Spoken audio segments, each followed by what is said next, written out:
today we're looking at about 590 pounds per person per year. And that 590 pounds is not going to get us anywhere near our 60% diversion goal. So next slide.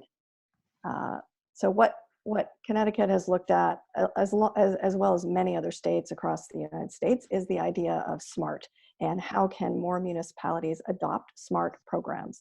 As Jen mentioned, there are lots of communities in the Northeast, about 556 altogether, that have SMART programs. And Portland, Maine is one of them. We're using them as a best practice example here, simply because they were ranked best in the United States 2 years ago by a study done by the Institute for Local Self-Reliance. So we feel comfortable that municipalities in Connecticut can certainly reduce their trash and maybe even reduce it as low as what they've done in Portland, Maine. So Portland, Maine has a SMART program. Next slide. And if we could move more municipalities forward with SMART in Connecticut, would really help with the waste crisis that Jen's talked about in the beginning, as well as the first selectman. If you look at the first bar, you see two colors. Gray represents residential trash generated in the state, and the light blue represents the commercial trash generated in the state. The dotted line represents the capacity if the Mira facility in Hartford is no longer able to handle trash. So right now, technically, all of the trash in Connecticut can be managed within the incinerators or waste to energy facilities that are running.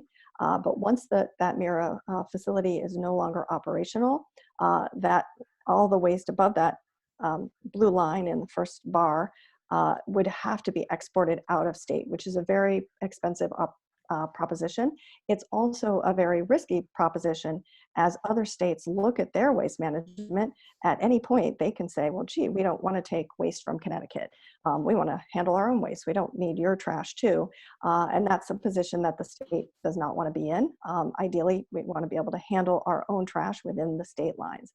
So the second bar represents if we had residential SMART, meaning that all homes would participate in SMART programs, the trash would drop. You can see the gray bar, trash reduces, and that would help bring the total generation of trash down.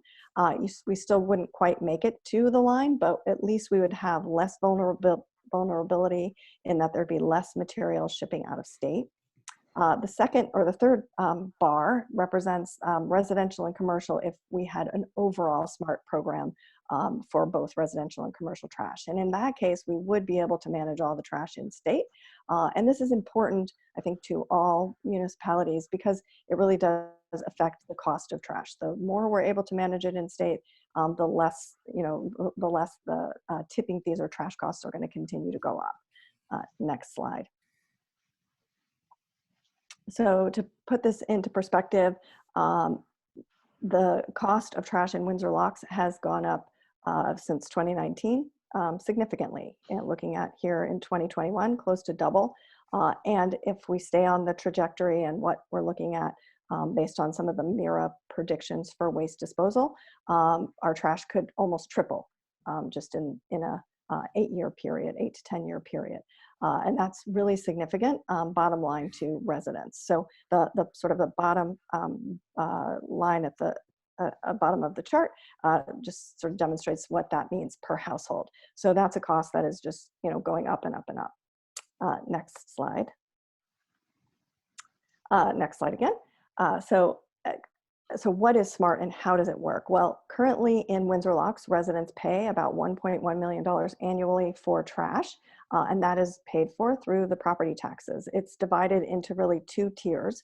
The first tier is for the collection, and that is to have the driver and the hauler go from house to house and pick up your trash and your recycling. So that's your collection cost.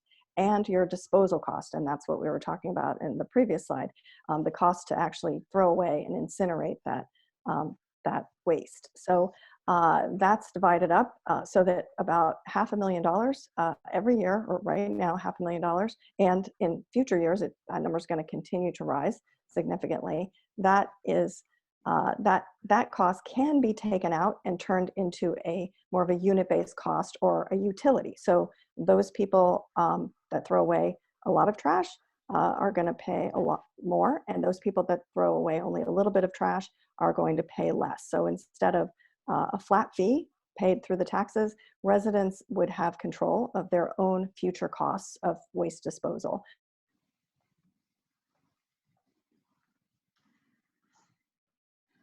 Uh-oh. Kristen, are you with us?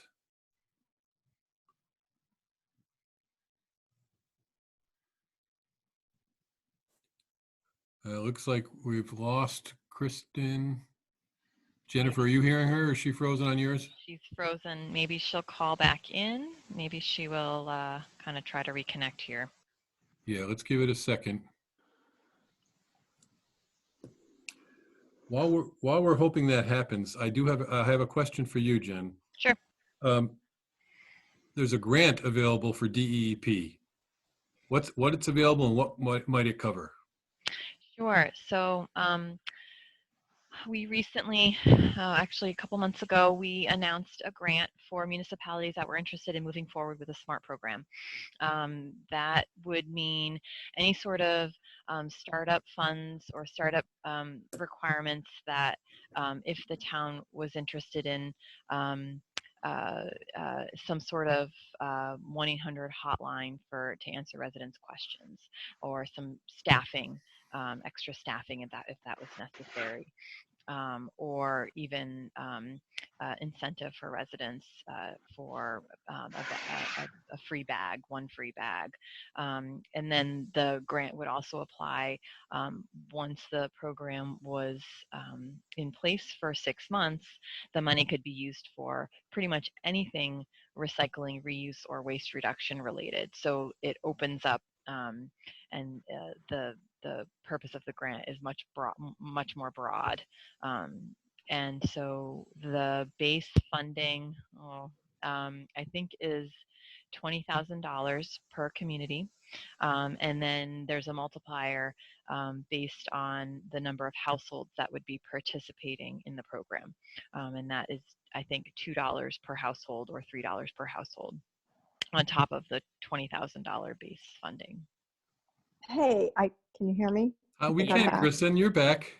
Okay, so sorry guys, I don't know where I went, but I was just gone. So I don't know, I guess Jen, you were sort of taking over from where I left off? Or? We were talking about you. We were making all sorts of jokes and, you know, side comments, but now that you're back, we're back on track. So why don't you just pick up where you left off?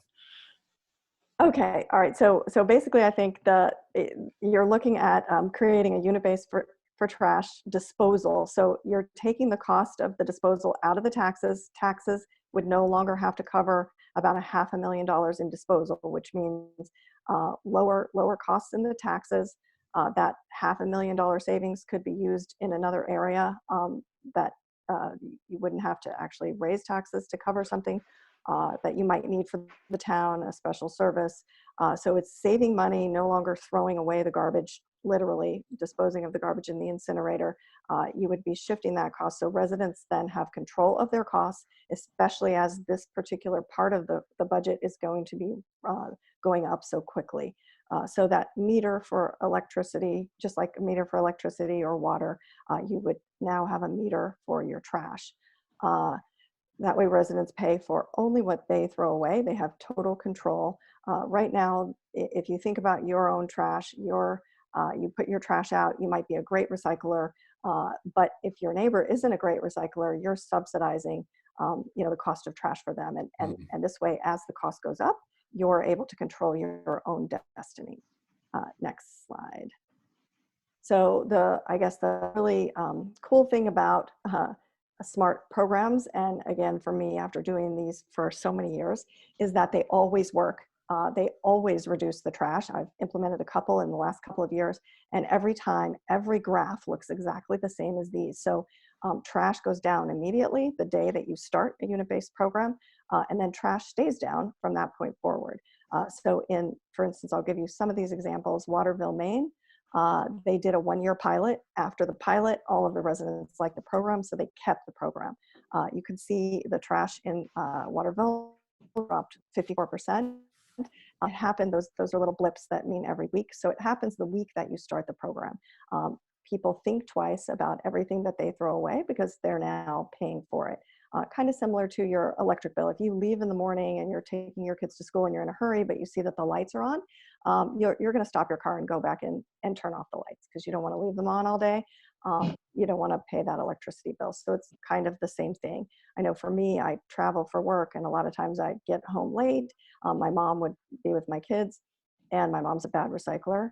Don't tell her that, but she's really bad. And I would come home and I would dig stuff out of the garbage because she put the wrong thing in the wrong place. And I think with SMART, it incentivizes somebody in the household to take control of that and make sure that only true trash is going in the trash bag.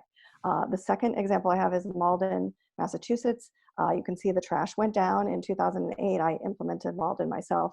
And then you can look at it over time. The trash stays down. And it doesn't ever go back up. So it does go down again once you implement another program, but it keeps the trash down. The next one is Dartmouth, Massachusetts, another one that I implemented. You can see the first year, 2008, the trash dropped.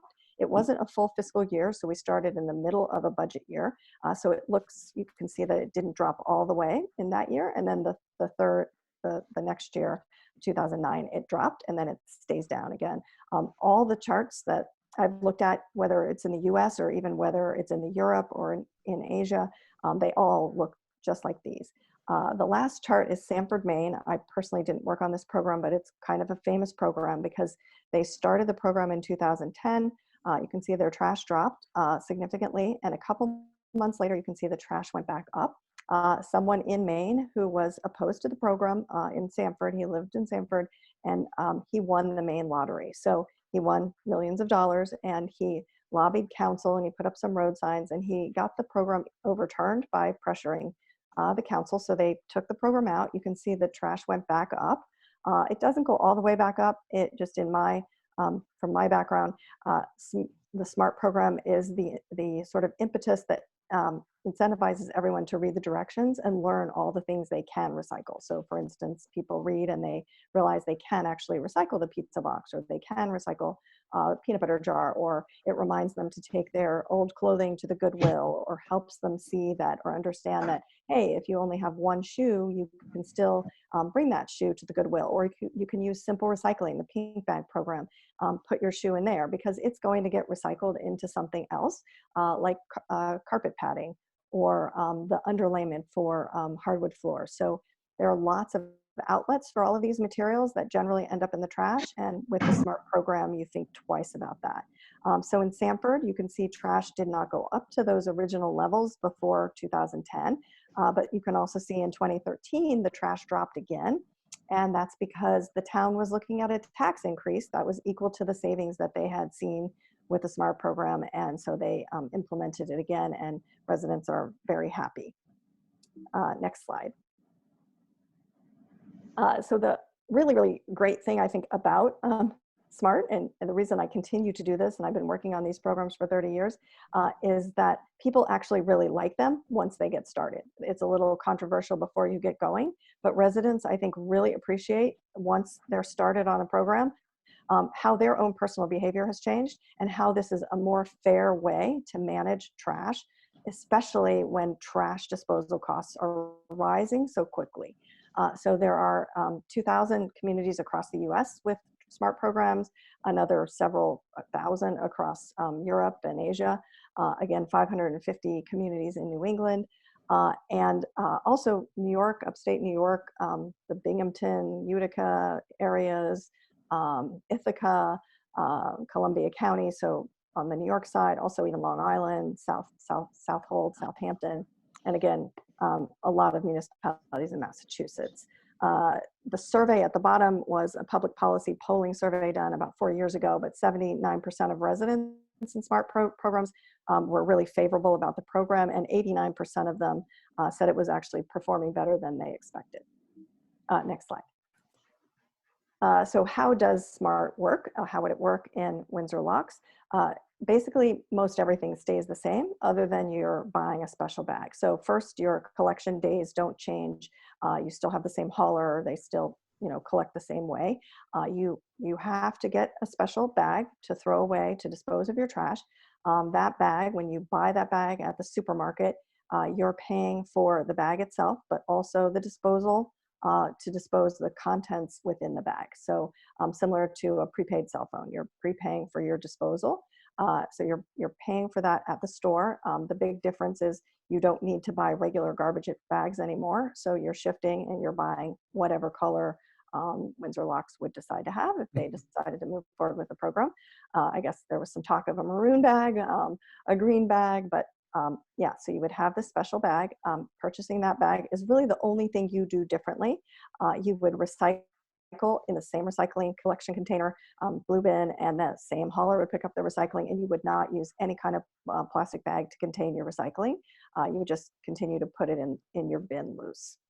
Next slide. Next slide again. So what would happen in Windsor Locks?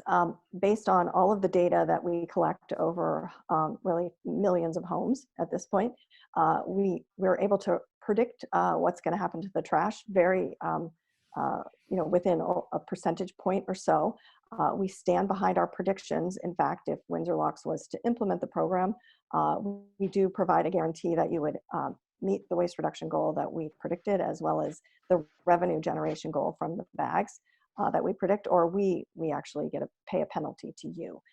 So we have that guarantee, and we've never had to pay on that guarantee because our predictions are very accurate just from all of the data that we collect. So in Windsor Locks, your trash is going to go down by about 2,000 tons. Your recycling is going to come up by about 882 tons. And all in all, that will help you to meet, actually exceed DEEP's goal of 60% diversion. So next slide. And so what does that mean to the budget? It reduces the tax budget basically by about $500,000 because you're shifting some of that cost over to the user. The great thing about the program is collectively it costs less money to manage a SMART program than it does your current program. So if you look at the blue bar, that is the current amount that you spend on waste, both collection and disposal today. With a SMART program, and that blue bar indicates that that's coming out of the taxes. In a SMART program, some of the taxes would still be covering the program, and that would be significantly less. You would take revenue that's generated from the SMART trash bags to cover the remaining costs of the program, and then you would have a disposal savings of a little over $200,000. So it's a net savings of about $500,000 to the general fund. And collectively, the residents are paying that $300,000 in the trash bag fee, as well as still contributing about $585,000 from the general fund, but the net benefit is still a savings collectively to all residents by implementing a SMART program. Next slide. So in Windsor Locks, the SMART bags would be priced, again, to cover the cost of the disposal of the contents within. So it's the large bag, a 33-gallon bag, would be priced at $1.50. A smaller bag, like a 15-gallon tall kitchen bag, would be priced at 80 cents. So the bag itself, there's a cost to the bag itself, and to providing that bag to the supermarkets. The bags are about 1.5 times thicker than a normal bag, so that residents can really shove a lot of material in these bags. Throughout my career, I've done a lot of waste characterizations or waste audits. So we look at trash in communities and look at what's remaining in the trash bags. We look at both pay-as-you-throw communities and non-pay-as-you-throw communities. In pay-as-you-throw or SMART communities, you have residents really fill up those bags. They're like stuffed sausages, and they weigh a lot. But when you open up the bag and look at the contents in these SMART communities, you find almost no recycling ever remaining in those bags. All that's in those bags is the true trash. So it might be kitty litter or diapers or plastic films, things that can't yet be recycled are remaining in the trash. But then all of those other materials are diverted. So things like your clothes in a regular audit of a town that isn't a SMART town or doesn't have SMART trash bags, you'll find the bags themselves contain folded clean clothing that could have easily been donated or put in a pink simple recycling type bag. You find other items that aren't supposed to go in there, like paint and you know, household hazardous waste and things that aren't supposed to be in the bag.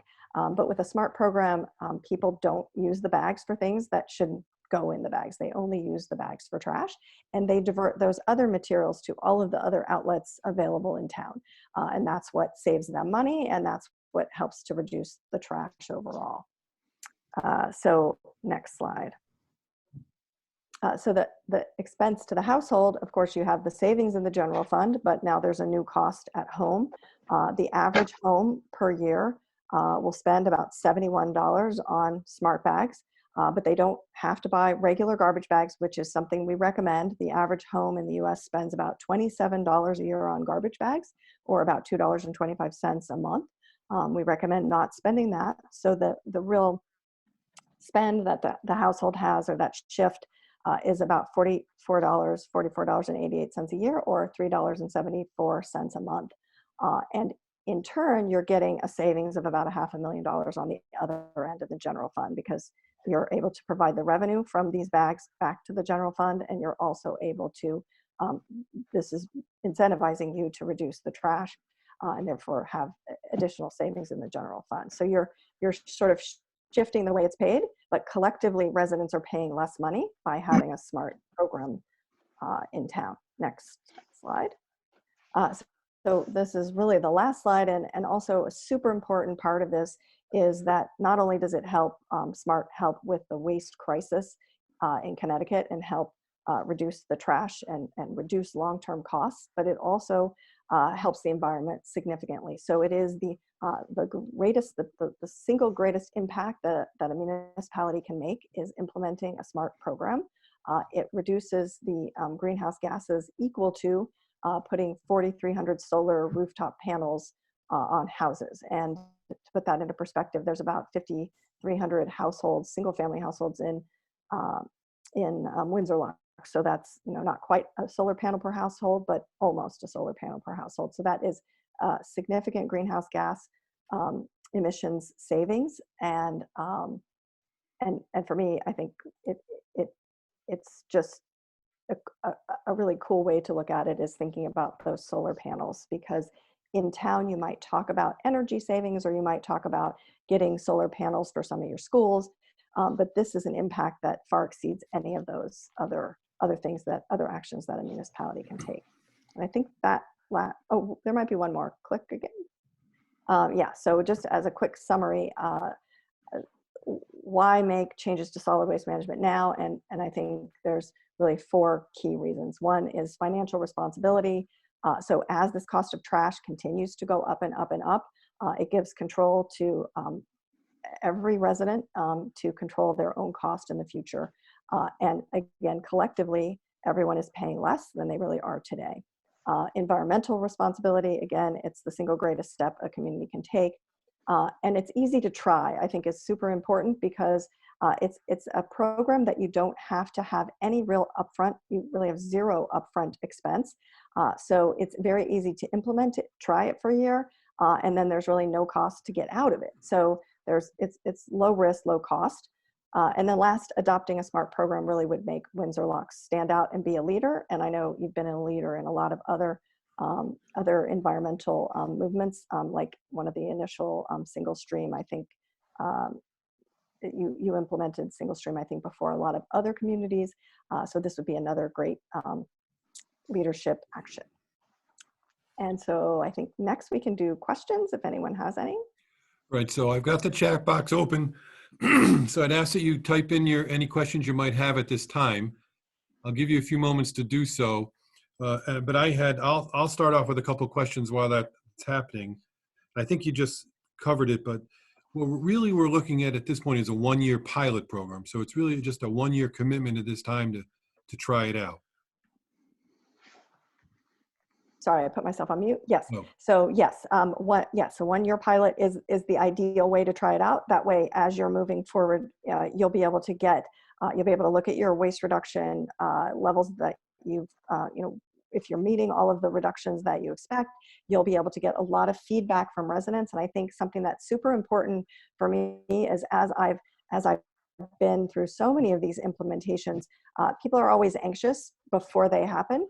But when you interview the residents after they've happened, you find that people really do like it. They actually, when you interview them, they can't wait to tell you the things that they've reduced out of their waste stream.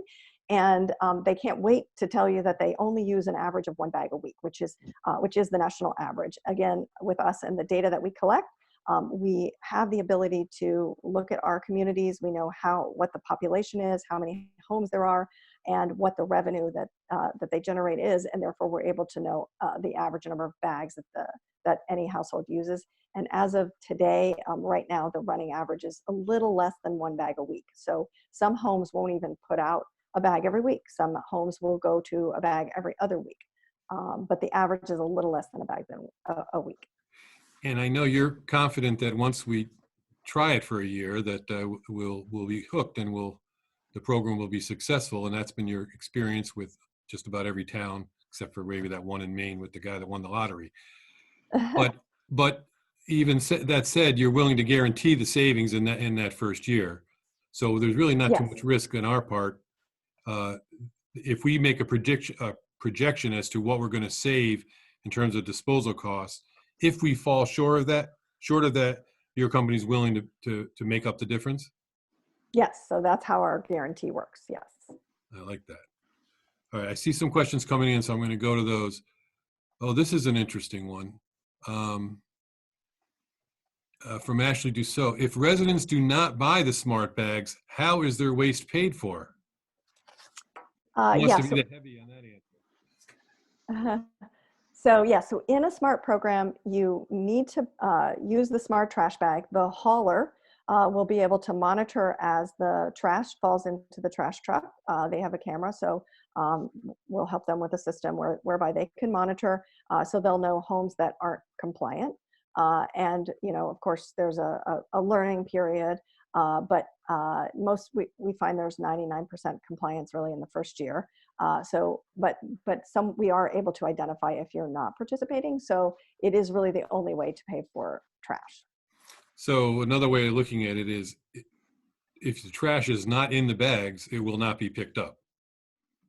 Well, it will be picked up because you're automated, but it could be that after a couple of weeks of finding that someone's trash is not in the bag, then yes, they could. Right. Yes, you could not pick up. And perhaps people aren't aware, but our trash hauler, all of their trucks are equipped with cameras, so they really have the ability to monitor what goes in, and yes. So okay, I have a one from Rich Pease. Will the existing trash bins be used with the bags? You yes. mean the green tipper barrels that Rich means. Yeah. Yes, so everything will stay exactly the same. So you'll just put the bag in the same bin that you put the trash bag in today. So trying to put it to my own experience. So generally I have my kitchen bag and my trash can in my kitchen.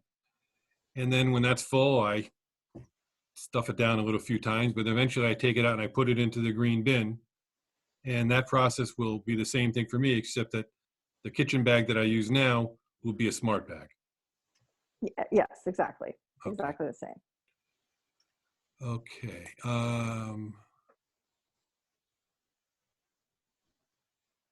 Okay. Tiffany Tisler has a good question. It's an interesting one. It's, how I think she means in the current climate, how is increasing recycling good? It seems like we have trouble getting rid of it, and this will increase aspirational recyclers. I'm not sure what the phrase aspirational recyclers means, but maybe you guys have heard it. Yeah, so I haven't heard aspirational, but I get what it means, and that's a really good phrase. Jen, if you go to the last slide, I think I have something on recycling, because that is a big question. So recycling is a commodity. So these recyclable materials are commodity materials, so they go up and they go down. The good news is that we do have a strong recycling industry in the United States, about $117 billion industry. For every one job created in waste, there are 10 jobs created in recycling, so it is also a good job creator. Over the past decade or so, our recyclables have shifted to China, those materials that are collected here in Connecticut or other East Coast communities, a lot of those, found their way to China. About 3 years ago, China pushed back on taking those recyclable materials. So the US had to really make some changes in their own infrastructure, which they have done. So there's now a greater demand for recyclables, and that demand should continue to go up. It's not necessarily the case that you'll always be paid for recycling. You may sometimes have to pay a little, but it's been my experience over 30 years, and that's what these graphs kind of say is recycling goes up and it goes down. I didn't have, but almost to 2006 on some of them and 2000 on others. But you can see that those markets go up and down, and we've been in a down market. And we're sort of we're right about an 18-year average. So we're expecting the market to get better. Of course, with COVID-19, a lot of things are happening, so that may not be the case. But the early indications through COVID-19 have been a huge demand for cardboard, a huge demand for paper products to make our own toilet paper. So we're finding the companies in the US that are now manufacturing more toilet paper because less of it's being made overseas or China. Same with boxes. We're making all these boxes right now for Amazon and home delivery in the US, where a lot of those were made in China before. So there's been a lot of shifts. So I can't say for certain, but up until COVID-19, we were looking at probably the markets on an upswing. But I can't say for certain what's going to happen now, but it's still looking good even with COVID-19. Okay. And Tiffany did have a follow-up pointing out that she's not opposed to recycling. And then also, Tiffany, your aspirational recycler, which I have to write that down. Yeah, so believe it or not, SMART does not encourage recycling contamination. So there have been a couple of the large MRFs or the materials recovery facilities where all of the material is brought in Massachusetts and Maine and other places, have looked at the difference in the quality of the material coming from communities with pay-as-you-throw or with SMART versus without SMART. And they find that there's basically no difference. Some of them will say that the SMART communities have cleaner recycling. And one of the reasons that people kind of assume is that in a SMART community, you read the directions. So a lot of the wishful recyclers is what we kind of call it. Those wishful recyclers that are maybe putting plastic bags in there or plastic straws because they think these are recyclable because they're plastic. Those people stop doing it. So they stop their bad habits, and there seems to be more of the people stopping their bad habits than there are sort of the bad apples that might be actually throwing their garbage under their recycling or something like that. So you might get some people that do that, but you get more people that clean up their recycling. So the average is still about the same, maybe a little cleaner in the SMART communities. And what I've been understanding is that trying to follow it and educate myself as much as I can, is that all is not completely bleak on the recycling side of things. We fell into a trap in the United States in that when the China market opened, it became so easy that was the way everyone disposed of their recyclables. China was buying whatever we could sell them. And so we dropped the ball on our own domestic means of recycling materials. And that put China in a very strong position. So when they dropped out of the market, we really had no other alternative. Two things have happened in the result of the market drying up a little bit. One is we're refocusing our energy on our own domestic means of reusing and recycling, which is great. The second thing I'm understanding is several formerly Chinese operators are opening recycling facilities here in the U.S. to solve that problem. And that's really just because the market demanded that and it was there. So those are two positive developments. So it's possible that the market will, this is a down, but it may in fact upswing. So those are good. Let me get back to some questions. I think Bev Matthews and Vicky Fortier have two similar questions. How would the bags be picked up? And this would now be manual. Would that cost? And Vicky said, what happens to the green trash cans we use now? So I think the answer to both of those is nothing. You continue to use the green trash bag. All you do is you put the SMART bags in your green bin, and that continues to get collected like it always has. Yes, exactly. Okay. And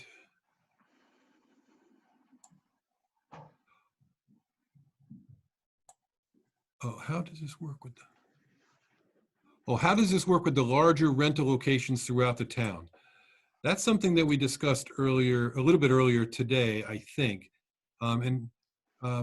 some, because some rental Yeah. facilities use, have dumpsters, and the owner of that property pays for the removal of trash from those dumpsters. So in those cases, would they be participating in the program? So yes, so no, this would just affect town, anyone who's receiving service from the town through the town contract. So even though the town doesn't collect specifically, but through the town contractor, all of those residents will participate. So some condominiums will still participate, some of the apartments will participate, but only if you currently have town service. If you don't, you won't be Okay, so participating. if it's Maybe like in a the future, but condominium, not yet. I'm sorry, I interrupted. Oh, If I was it's gonna like, say maybe in the future, but not yet. so if it's like a condominium where the town does pay for trash removal from condominiums, whether they use the green bins or whether they use the dumpsters, the program would apply to both of those because they would still just need to put their trash in the bag. Whether that then goes into a large dumpster or the green bin, the same rules would apply. Am I Yes, right about that? yes, Okay, exactly. good. Cindy, that's a good question, Cindy. Would a resident be charged if someone else dumped their trash in your bin? Uh, so one of the things that we would work out with the hauler is a tracking mechanism, so that if the hauler is seeing multiple incorrect bags at a given address, which would be tracked via GPS and really via a smartphone. It would just be a button that they would push if they see a non-compliant bag drop into the truck.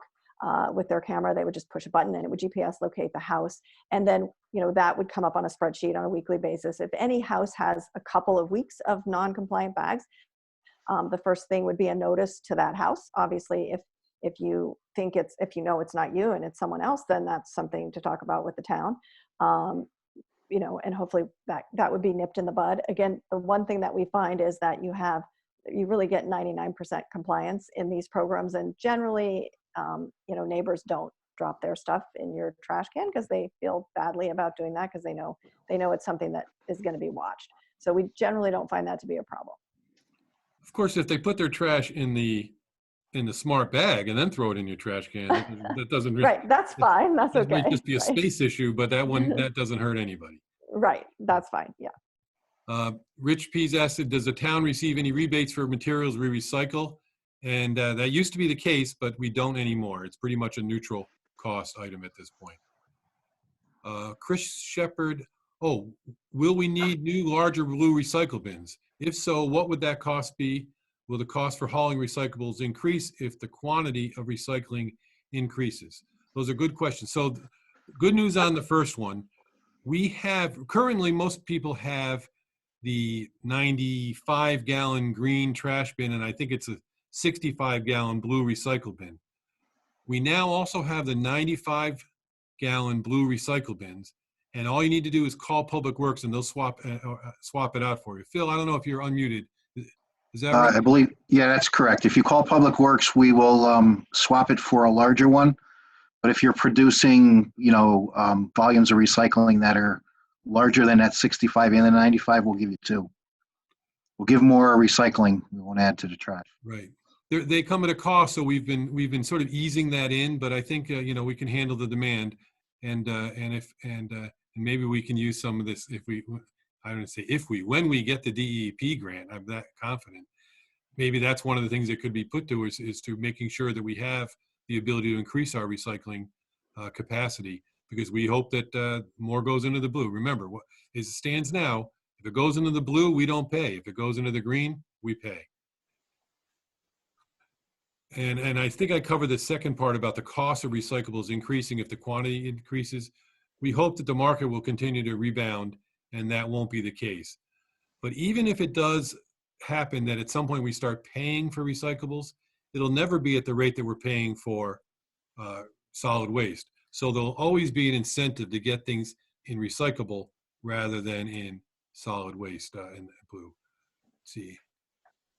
How often does the price of bags increase, and can you pre-purchase and use the same bag forever? Oh, two questions. Go ahead. I think, Kristen, you might. Yeah, so as far as increasing the price of the bag, generally we work with the town to price the bag in a way where there's a little bit of cushion for paying for the rising tip cost. But over time, maybe in a 5-year increment, if tip costs, as tip cost goes up, there is an incremental increase to the bag, usually in 25 cents at a time or 50 cents at a time. But again, we price it so that you don't have to do that. But relook at it, every 5 years or so. Some places try to make it 10 years without having to increase the cost. But yeah, so yeah, so it's a little bit up to the town, but we do recommend at least a 5-year increments. And then the second part of that, you can't reuse the bag because you throw the bag away, right? I mean, Yeah, the global when they pick up. Right. So you can't reuse it, but could you buy in bulk, like, early on? You could. I know with communities, they'll generally give notice of a couple of months that they are going to have, be raising the price because it's been 5 or 8 years. And you will see a run on bags then. So some people do stock up, which you can do as long as they're available, because you're kind of prepaying for your trash. But you probably won't buy that. I mean, I don't think people buy thousands of dollars worth of them or anything. So. Debbie Dixon, we're going to go to you next because I know you only got 25 minutes before you go live on Facebook for the bell ringing. So the question that Debbie asks is this is for business or is it just for residential? At this point, it's just residential, correct? Yes. Okay. Derry Reuter asked a good question too. Where would the smart bags be purchased? We were just discussing that also. The list of that's one of the things that Kristen and Way Zero would work on and getting that set up as part of the administration. But suggestions that were made today are Geisler, Stop and Shop, Have More Market locally, and the true drugstores in town as well. CVS and Walgreens are all options. Generally, they work that out with the stores. And I think, Kristen, you said in most cases the stores are happy to do it because it increases foot traffic in their stores. Yeah, so usually all stores want to participate just because they want to do it as a service to the community, as well as they like to get the foot traffic. Stores don't mark up the bags at all, and there is no sales tax on the bags either in the state of Connecticut. Another question is, are there any plans to separate and recycle food waste from trash? That's also an excellent question, and that is, and correct me if I'm wrong, but I think the way we'd sort of characterize that is that's a further refinement of what we're trying to do at this point, because food waste is real problematic and it's a big percentage of what gets disposed of, and it doesn't incinerate well. So that is something that we may work toward at some point, but we didn't want to overwhelm the community and jump right into that. And Kristen, how is it when they do that in other towns? How is it done? So, well, ideally, you couple it with a pay-as-you-throw program. So it's a good first step to have smart unit-based pricing type program like you're suggesting. As a first step, people get used to that for a couple of years, a year or so. And then you do have an anaerobic digester close by. So it's something that could be looked at pretty quickly after implementation of a SMART program. With SMART, everyone is incentivized to participate, which is what drives the cost down for an additional program like the anaerobic digestion. There could be a few different things we could work on, talking with your hauler about that, some ideas that they may have to potentially co-collect food and trash together, different color bags. That way it's really an inexpensive option to divert material to a food or to an anaerobic digester. So I'd say definitely it's the first step to getting closer to food waste and food waste collection.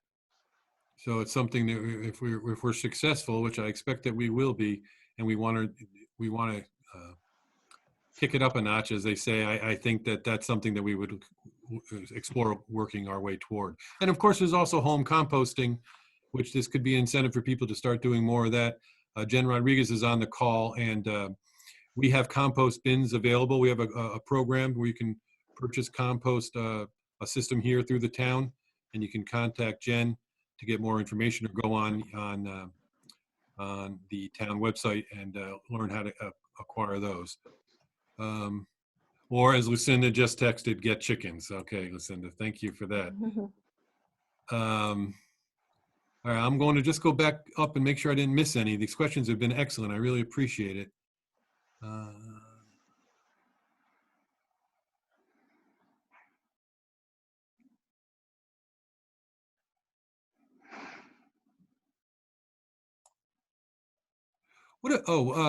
What about bulkier items that one item would really take up the whole bag? Someone used an example of as a bike tire. Is that something that, it becomes a problem when you're paying for, does it take up the whole bag, or is that something that would go through our bulky waste program? If it's small enough to fit in the bag, it could still go in the bag. I think something really interesting about that is also talk to any bike resale places, because sometimes they want them, depending on what kind of tire it is. Again, this is the program that makes you think about everything you're throwing away. So sometimes you find alternative outlets for the items, but if it fits in the bag and it's trash, then it should go in the bag. If it's larger than that, then it would be subject to the general bulky program. So I guess it seems to me that my light went off. My education seems to be a key component here. Really, this program seems to create a real incentive to educate ourselves about what goes. I know I find myself in the situation now where I've got an item in my hands and I'm just not quite sure whether it goes in the blue or the green. And I know I have a chart somewhere at the house that tells me, but maybe I'm a little lazy in that. So I just guess. I say, I'll go with this one.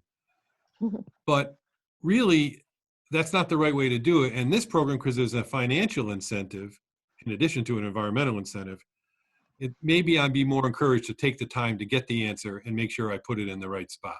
Or, as you said with a bike tire, find a different approach altogether as to how it could be recycled. Yeah, so that's exactly what happens in SMART programs. And I think that's what's so great about them is people learn what to do differently. And that's why even in that Sanford, Maine example, I think you don't see the trash go all the way up. The easy stuff, sure, people just throw that away because it was just easier. But a lot of the learned behavior, I think remains because people, took the time and they now realize that they can bring one shoe to the Goodwill. Okay, and would the blue bin still be every other week? At this point, yes, that's the plan. We're constantly evaluating that, however. It wouldn't be the worst problem to get to if we had so much recycling that we had to consider more frequent pickups. But then you're adding obviously a much more, you're doubling your expense. So we'll continue to evaluate that and see, hopefully now with the bigger blue bins, that will be sufficient. But if it gets to the point where it's not, we'll take a look at it at that time. So something interesting on that is Brattleboro, Vermont picks up weekly trash and every other week garbage because their garbage is so low. Then they have. Oh, that's interesting. So they reversed it. Yeah, they reversed it. So yeah. Huh. Debbie Dixon posed, I want to read this one verbatim because it's so sweet. Thanks both of them for everything, and you can count on us to assist with anything you need. And then she goes on and says some other nice stuff about me, but I'll skip that. She's going to go ring the bells and make sure we stand 6 feet apart when we ring our bells. Okay. We ring bells in town every night, guy. I don't know if you heard, just to sort of celebrate the fact that even though we're physically separated, we're still together as a community. And Debbie's really into it. I mean, really into it. She goes live on Facebook every night when she does it. There's only one other one, Pete Lambert, that does that. Okay. I think those are the questions. I think I've covered them all. Oh, wait a minute. Lucinda, let people know to call. Oh, yeah. Just to remind, Lucinda McGeese is reminding to call Amy at Public Works for the blue bin swap. She had that experience and they swapped hers out with a full-size recycle bin, and it really worked out well for her. Thank you for reminding about that, Lucinda. Okay, well, I think, one more. There was a change in recycling rules last year where less is allowed. I'm not sure if that's the case. I've seen a general expansion, and luckily there's a great publication that's on our website. I think it's called "What's In, What's Out" or something along those lines. And like pizza boxes were problematic, they're in now. And so go ahead on the website and print that out. And I think you'll see that there's a lot more that's in than out. And but I imagine after we implement this program that we'll all become experts at what's in and what's out. And that's kind of the idea. Did you have something, Jennifer? And really, just to add to that, the What's In, What's Out campaign was meant to kind of streamline our recycling rules across the state so that every town is recycling the same materials, and so it makes it much easier. And we worked with all of the facilities here in Connecticut, and so everyone's recycling the same things. Yeah, and we actually, because sometimes there was a problem where there was a disconnect between what the hauler's view of what was in and what was out, and what the state's view of what was in, what was out. But when you publish that list, that I don't know what you flyer or whatever you call it, the chart that shows, when we renegotiated our last contract, we just basically incorporated that. So what is acceptable recycling is anything that's listed on the what's in list from the DEP. To us, that solved the problem because there'll always be a match, even if that gets amended from time to time. Rich Pease asked, when would this start? And we're shooting for this coming fiscal year, July 1. And well, Tiffany, I think that we just answered, does Windsor Locks have different guidelines than Connecticut state guidelines? And the answer is not at this time. No, we're four square with them. Okay, I think that's a 7:45. I tried to do an hour and 15. That's not too bad. Thank you everyone for participating. I think at some point we may try and repeat this because it's very informative. We really want to get the word out to as many people as possible. So each of you can help with that. If you think of groups that you think may benefit, why don't you send me an email and let me know, and we'll be happy to try and reschedule this, because the more information we get out there, the more people know, I think the easier the implementation will be. And this Go is ahead. Kristen. I just wanted to note, you are recording it, I think, so that could be helpful as well for someone who missed it, Yeah. that would be able to listen. Thank you for pointing it out, because I got a little late start on that, but I am recording it now, yeah. Yeah. Oh, well. We didn't miss too much, just my stuff at the beginning, which, yeah. Jennifer, anything to close with, or are you good? No, thanks for hosting us, and let us know how else we can help you, because this would be a really big leadership move for the state of Connecticut. You mentioned the key word, leadership. Yeah. You know, Windsor Locks, that's important to us, because we've, as we said, with the recycle program you mentioned, and really with a lot of things, you know, for a town of our size, we've done a very good job with being leaders in the state on a lot of different initiatives over the years. And I think that's a really important aspect of all of this, is that Windsor Locks can be a leader, not just in the saving money aspect, which we like to be a leader in that too, but in the environmental stewardship aspect. That's really important to me, and it's something that we can all, as a community, take some pride in. And that's what really pushed me over the top in this program, is that the opportunity for Windsor Locks to do that, especially to see some of these other New England states, but Connecticut's lagging behind a little bit. I think that phrase "land of steady habits," you know, comes up. But my experience has been being a leader sometimes pays some real dividends. For example, I've referred to the grant probably 3 or 4 times now. You know, there's funding that might go along with our effort to be a leader. Whereas if we're you know, we're the tail that's wagging the dog, then maybe that's not available at that time. So I think there's some benefit to getting out in front of this and kind of showing some of these other towns how it can be done successfully. So why don't we close with that? I do appreciate everyone attending, and I really appreciate Kristen and Jen, you guys taking the time to help explain this to us. Thank you, everyone. We're going to close the meeting. Thank you. Thank you. Thank you. Have a good night. You too.